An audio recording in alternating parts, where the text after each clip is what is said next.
Cette décision de reconnaissance de la marocanité du Sahara, elle est audacieuse, elle est forte. C'est une décision qui vient couronner un long processus entre les 2 pays. Ce processus diplomatique et politique a abouti à cette conviction a abouti à cette décision. C'est une décision qui intervient dans l'esprit et le cadre d'une dynamique que le dossier de l'intégrité territoriale du Maroc connaît, une dynamique positive qui a déjà donc poussé plusieurs pays à reconnaître la souveraineté du Maroc sur le Sahara, avec en tête les États-Unis d'Amérique, et qui a poussé aussi beaucoup de pays africains, arabes, européens et américains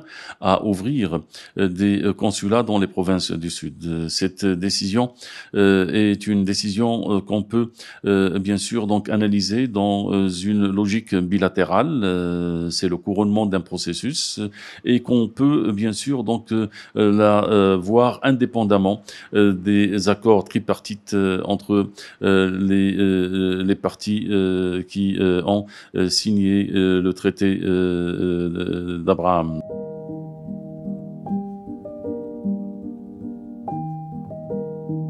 C'est une décision forte, c'est une décision qui enclenche un processus nouveau dans la dynamique des relations entre le Maroc et Israël. C'est une décision donc qui va aboutir aussi à l'ouverture d'un consulat à Dakhla et qui va drainer des investissements israéliens dans les provinces du Sud. Le Maroc investit énormément pour le développement de ces provinces du Sud et je pense que l'apport israélien sera très louable. C'est une décision aussi qui va certainement donc pousser certains pays à sortir de cette zone grise dans laquelle ils sont et qui va certainement donc les aider à dépasser ce complexe du gaz et du pétrole et ce complexe aussi de ne pas vouloir ou de ne pas chercher à vexer donc l'Algérie pour être appelé donc à la raison, pour être appelé aussi donc à soutenir les droits du Maroc sur la souveraineté qu'il a donc sur ces territoires du Sud. C'est une dynamique positive enclenchée par et impulsé par Sa Majesté le Roi, qui donne des fruits et cette décision est un fruit important. D'autres arriveront.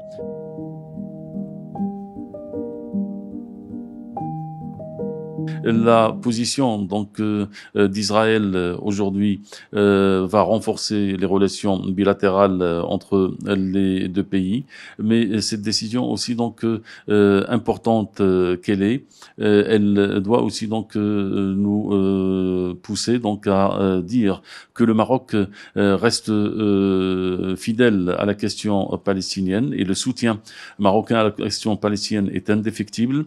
Les Palestiniens ont droit à leur État indépendant à côté de l'État d'Israël, avec Jérusalem comme Est, comme capitale, et le Maroc défend et défendra toujours la cause palestinienne.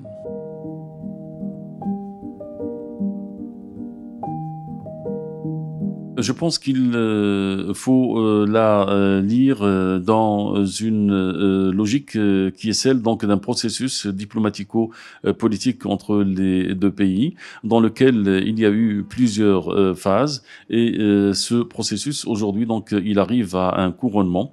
Les accords entre les ou plutôt donc les relations entre les 2 pays doivent prendre en considération donc les intérêts de chaque partie. Le Maroc, bien sûr, donc comme tout État, veille à préserver ses intérêts et Israël aujourd'hui, donc par cette décision, elle a choisi de franchir donc un pas, convaincu de la justesse donc de la cause de l'intégrité territoriale du Maroc et convaincu aussi donc de construire un avenir solide avec le Maroc.